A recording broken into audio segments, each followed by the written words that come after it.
Hello, everyone, and welcome back to another episode of my Out of the Park Baseball 21 series with the Detroit Tigers turned Austin prospects, of course.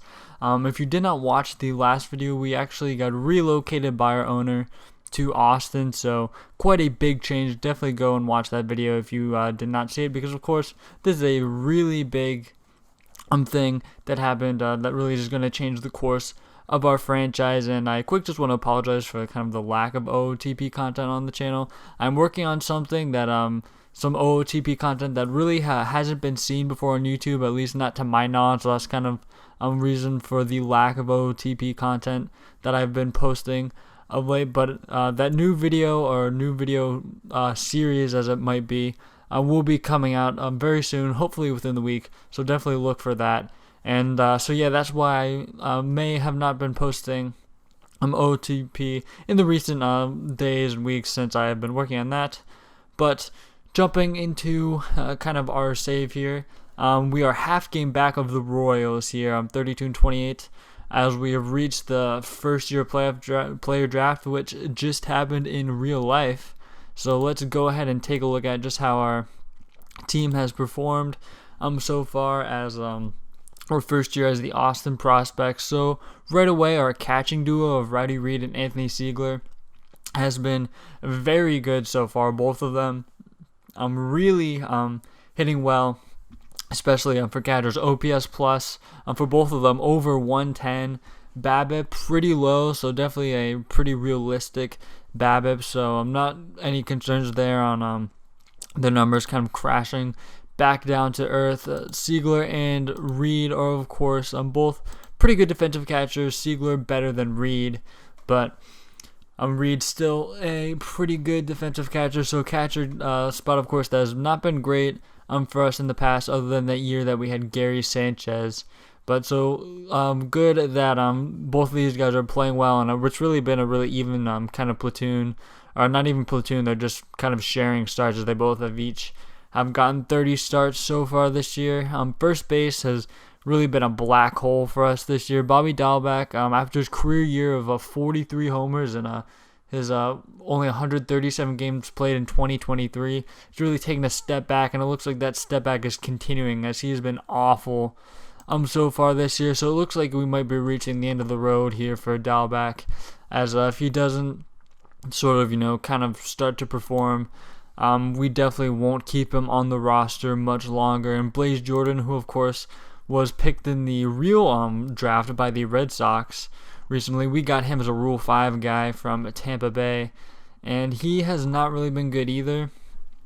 He has been better than Dahlbeck. I'm definitely still going to wait around a bit to see if these guys end up putting anything of note together, but definitely want to see what they can see if they can do anything kind of, and pretty much just waiting until the beginning of July, so another month, where I'm going to be looking at things.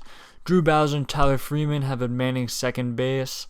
Tyler Freeman has been very good in his at-bats, and I'm actually going to go ahead and set his strategy to make them start him pretty much every day, because it's been starting Bowser, who is a Rule 5 pick, and I don't want to lose Bowser by having to get rid of him to make Freeman play. So I'm definitely going to just set Freeman there, because of course Bowser does have a great kind of on-base tool, which is very, very useful, of course.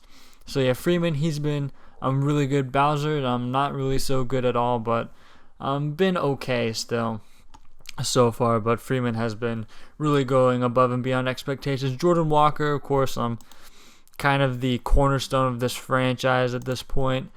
He's been good for us. We'd like to see those on-base numbers higher, but having a better year so far compared to his numbers last year, which was his first major league season. But very good from him, very good at the plate, and he is a plus defender at third base. Been more of average this year, but still pretty good there. Wencel Perez has not been good. He's been kind of sharing shortstop duties ever since he came up, and other than the kind of stint that he had in his first season, has not been good at the plate and is not good defender. So shortstop is definitely a position that we are going to upgrade, or at least look to upgrade this season. as kind of we move forward if we're going to be contenders. Paolini is having a very nice bounce back season after his pretty heavy sophomore slump. Kind of getting back to the numbers that he had his rookie season when he was a stud Rule 5 draft pick and a very important piece of our playoff run that year. OPS plus back over 100. He is pretty good in left field and pretty much average corner outfielder defensively, though. Still, what I really think is weird is that his ratings really are progressing. He was pretty much a 3-star when we picked him up as a Rule 5 pick in 2022. Now it's 2025, and he just still is a 3-star, still has a full 5-star potential. His potential ratings look very good, but he's just not progressing, which I think is weird. Kind of wondering at this point if that's something to do with our coaching staff. Let's see, quick check relationships. He has a good relationship with the manager. High. He's actually the only guy we have a high development influence over.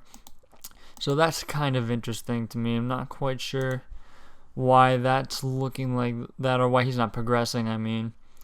Daz Cameron, he is not having the greatest season for us.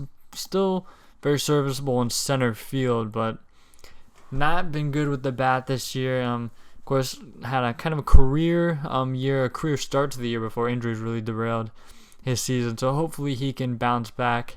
I have faith that he will. Parker Meadows has been our 4th outfielder this year and has not been good in that role at all. Noswell has not received much time and many ABs, though.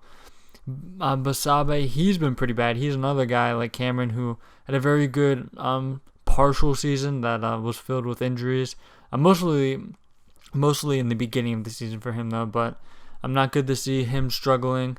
And Josh Bell has been very good in limited ABs this year for us. And it's weird because Joey Wentz, the manager's giving him a lot of DH at-bats for some reason, although I definitely think we have a lot of guys who have better batting ratings than him, so I'm not quite sure why it's prioritizing him DHing. So I'm definitely going to probably look into that, but I'll probably end up doing that off camera so we're not wasting too much time. Now going over to the pitching side of things, Chase Anderson is a starter a veteran guy who sort of bought low on in the offseason, brought him in on a very cheap deal. He really hasn't worked out. He's ate some innings for us, hasn't been great in those innings. Striking out 9 batters per 9 innings, not really walking anyone, so maybe he could be a little better than that, but he's just fine as an innings eater. For us at this point, I suppose. Raul Rosales, he's not been good since we brought him in.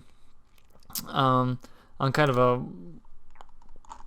4.6 isn't that much in the grand scheme of things, but still not. We definitely want him to do better than that for us. Michael Flores, he's been up as a lefty for us. He has not been really anything of note so far.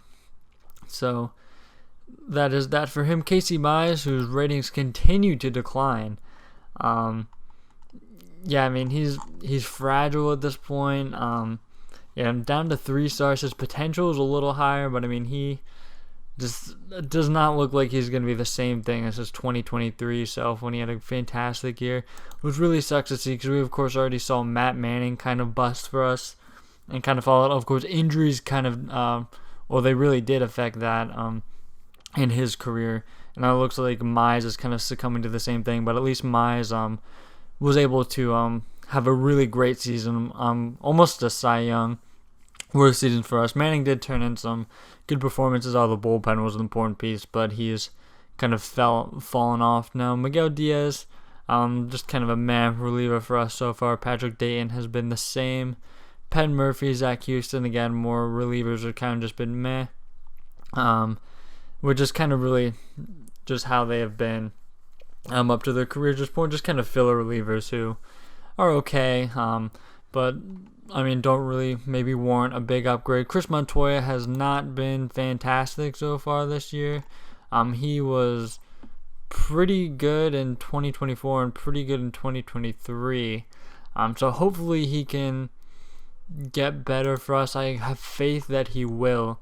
and kind of locked down being that elite reliever for us. Now we have a slew of guys here who have been very good so far this year. Kumar Rocker in his second professional season, not second professional season, second major league season is really what it is correct to say. He's at a FIP under 4. Looks like he is going to be a great young arm for us. Hopefully he can actually live up to expectations to become that great young arm, as Myers and Manning have not been able to. Joey Wentz, kind of a guy who's been just filler starter who just eats up innings for us in the past, is having a great start to this year.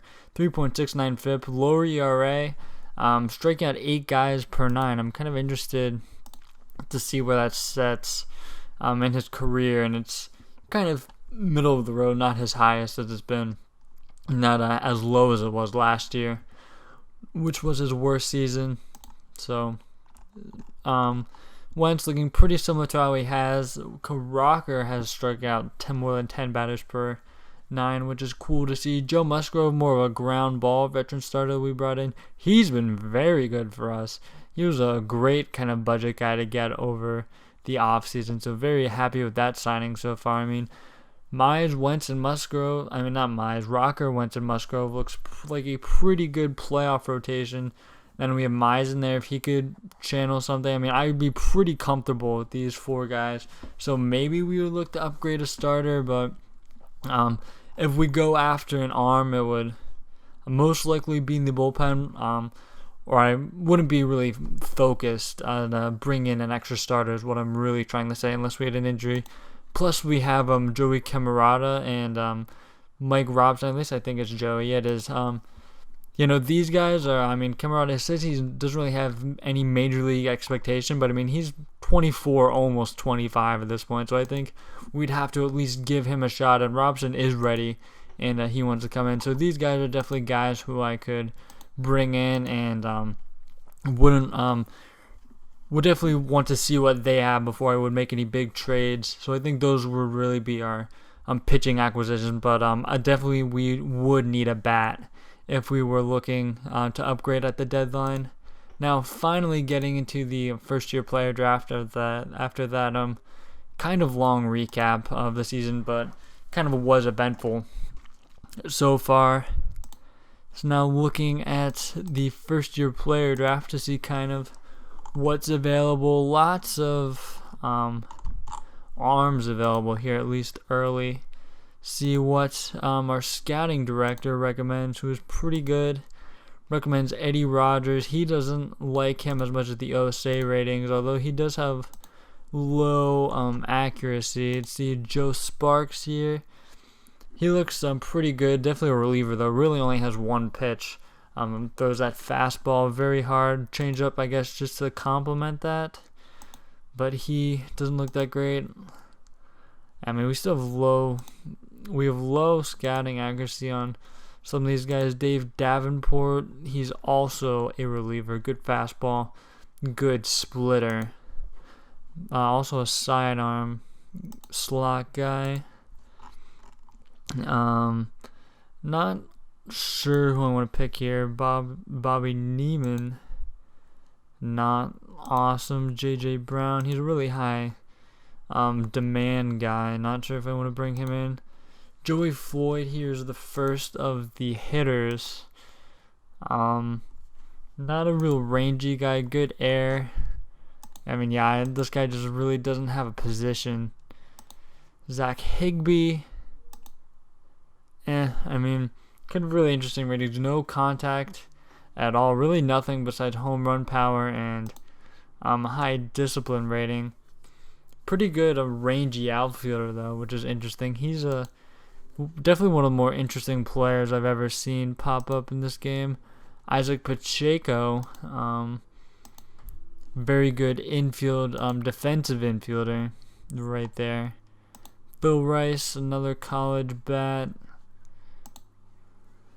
Definitely second baseman, though. Honestly, Eddie Rogers might be who we go with. Chris Hendon. No, these guys are definitely relievers. A lot of these guys at the top here, and I definitely don't want to take a reliever with the 15th pick. I think, honestly, Eddie Rogers will be who we go with. So we're going to go ahead and lock him in there. Suggesting we pick Joey Floyd now. Not quite sure if I want to do that. Jesus Quintanilla, this guy is suggesting next. I actually like his rating, so I think I'm going to go ahead and take him over a lot of the relievers that are available, because I definitely like this guy's ratings. See now, yeah, Starks and Davenport are still available, and I think we're going to go ahead and pick Davenport there. So we're going to go ahead and select him. Floyd's still on the board, which is kind of interesting. Okay, he gets picked there. Jeremy Henderson's looking like, and ooh, I definitely like his ratings. Looks like corner guy, can play some center, kind of or at least outfield range is his best defensive kind of rating. You know, I'm definitely gonna. Jeremy Henderson. I don't remember what I said, but as his first name, but he definitely looks good, and we're definitely gonna go lock him up. I like his kind of profile as a good on base power kind of bat. And this guy is not very good at all. I don't know what's suggesting that we pick him. Kind of confused at that. This guy, Dave Medlin. I think we're gonna go with him. He's also low bonus guy. Don't want to give away too much in these last rounds. Steve Dickinson and Chris Hall here, two relievers at the top. I think I'm going to go ahead and try to pick them in that order, and then maybe try to sign these guys later. Dickinson will go ahead. Okay, this guy wants above slot value, doesn't he? Yeah, he does. At least what should be above slot value for these guys that are left. And then these 2.5-star guys that are left have a pretty high demand. So I'm going to go ahead and pass on them. Then we'll go see if we can offer up to those last two guys who weren't guaranteed signings. However, I don't see them.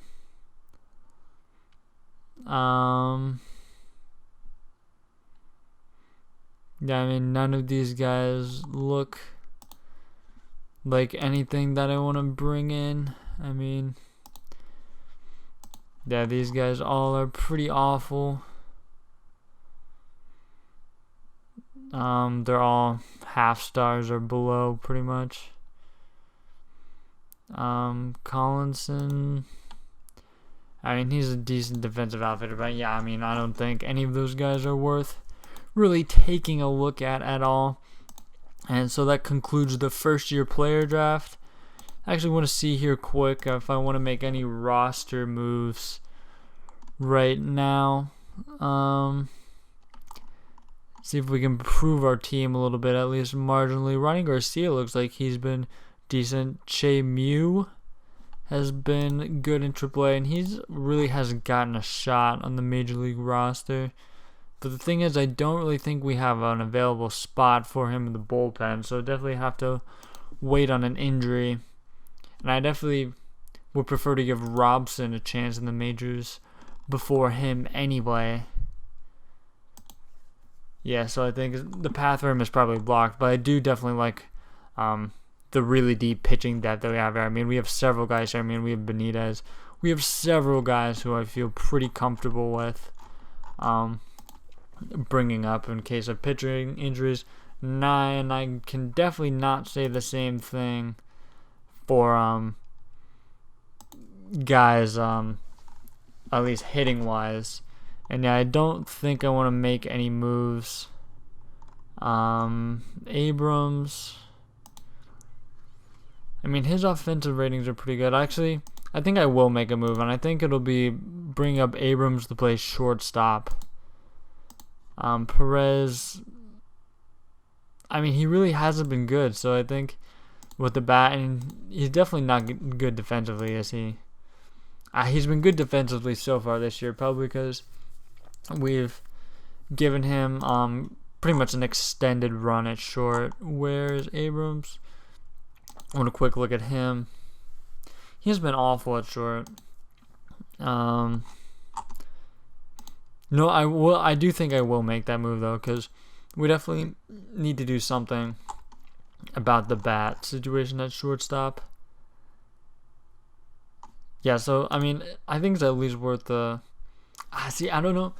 Okay, actually, I think I'm going to go back on that and say I'm not going to do anything about that, at least right now, because Perez definitely is a guy who is a prime candidate to be a backup infielder on a team, and I definitely don't want to risk losing him, because if the Abrams thing doesn't work out at shortstop, I definitely would want someone to put in there, and I do not want to put Almeida back in there. So we're not going to go ahead and do that. So we're going to keep him around for now, and then definitely going to look to acquire someone if we need to.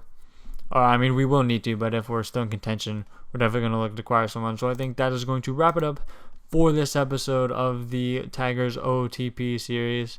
And do not forget to like and subscribe if you've been liking this OOTP content, or really any of the content on my channel, because the support is very much appreciated. So thank you guys for watching, and I will see you next episode.